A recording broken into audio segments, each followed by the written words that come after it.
Hi welcome to village Siri cooking. ఈ ఛానల్ని ఆదరించిన ప్రతి ఒక్కరికి మా హృదయపూర్వక నమస్కారంలో.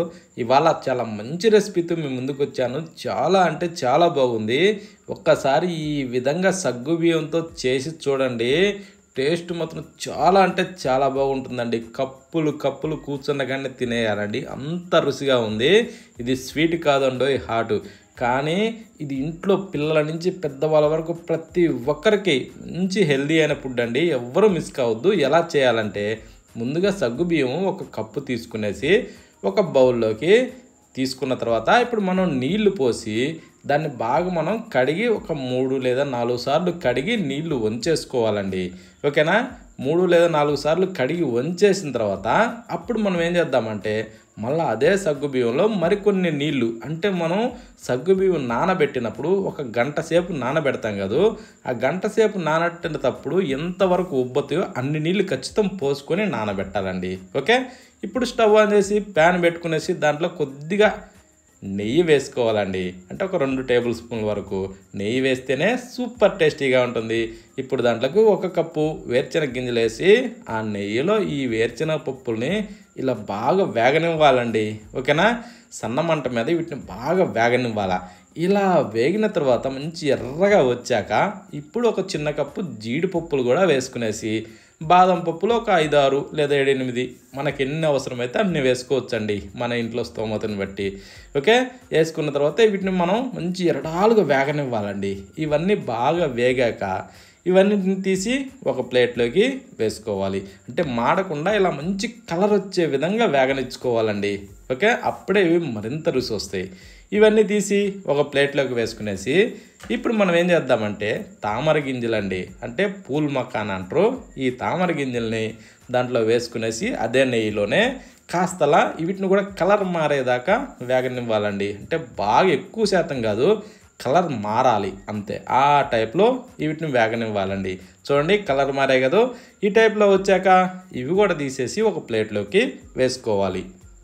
ఇవన్నీ తీసి ఒక ప్లేట్లో వేసుకున్న తర్వాత ఇప్పుడు దాంట్లోనే మరి కొద్దిగా నెయ్యి వేసుకునేసి దాంట్లో కొద్దిగా జీలకర్ర కూడా వేసుకుందాం. అంటే సగం టేబుల్ స్పూన్ సరిపోద్ది. ఈ జీలకర్రను కూడా కొద్దిగా అలా వేగనివ్వాలండి. వేగాక ఉర్లగడ్డ ముక్కలు కట్ చేసి దాంట్లో వేసుకోవాలి.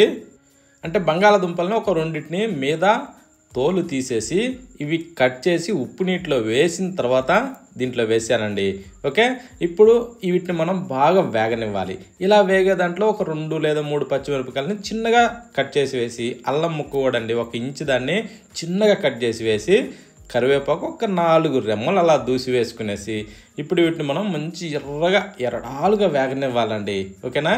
ఇవి కూడా మంచి కలర్ రావాలి, ఆ టైపు వచ్చే తప్ప వేగాలండి. ఇలా వేగిన దాంట్లో ఇప్పుడు మనం ఇందాక నానబెట్టిన సగ్గు బియ్యాన్ని ఇలా జాలీలో వడగట్టి ఈ టైపు నానాలండి. 1 గంట సేపు అయితే సరిపోద్ది. ఇప్పుడు ఆ సగ్గు బియ్యాన్ని మొత్తం దీంట్లో వేసుకోవాలండి, నీళ్లు లేకుండా.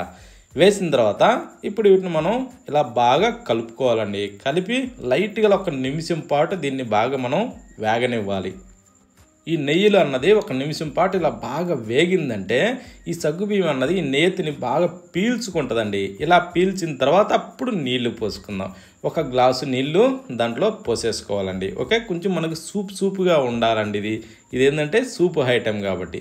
ఇప్పుడు దీంట్లోకి ఒక 2 టమోటాలని మంచి ఎర్రటి వాటిని కట్ చేసి వేసి రుచి సరిపడా సాల్ట్ వేసుకోవాలండి. చక్కెర కాదు, సాల్ట్ వేసుకునేసి ఇలా బాగా మిక్స్ చేసుకోవాలి. ఇప్పుడు దీన్ని మనం బాగా ఉడికించుకోవాలండి. అంటే మనం వేసిన ఈ సగ్గుబియ్యం ఈ నీళ్ళలో ఉడుకుతుంటే కొంచెం చిక్క గ్రేవీ టైప్ రావాలండి. ఇప్పుడు మిరియాల పొడి మీదకించి ఒక సగం టేబుల్ స్పూన్ వేస్తే ఇప్పుడు మంచి కలర్ మారి ఈ మిరియాల పొడితోని ఈ సూపుకి టేస్ట్ వస్తుందండి. ఆ సూపు తినాలి. తింటే మాత్రం అబ్బా అదిరిపోద్దండి. ఎలాంటిదైనా సరే తినేదాన్ని పక్కన పెట్టి ఈ సూపు ఖచ్చితంగా తాగుతారండి. ఇప్పుడు దీంట్లో కాస్త అలా నిమ్మరసం పిండుకునేసి మనం ఫ్రై చేసిన ఈ గింజలన్నిటినీ దాంట్లో వేసుకోవాలండి. ఓకేనా? ఇవన్నీ దాంట్లో వేసినాక ఇప్పుడు కాస్త అలా కలిపితే ఇదంతా బాగా పీల్చుకుంటుందండి.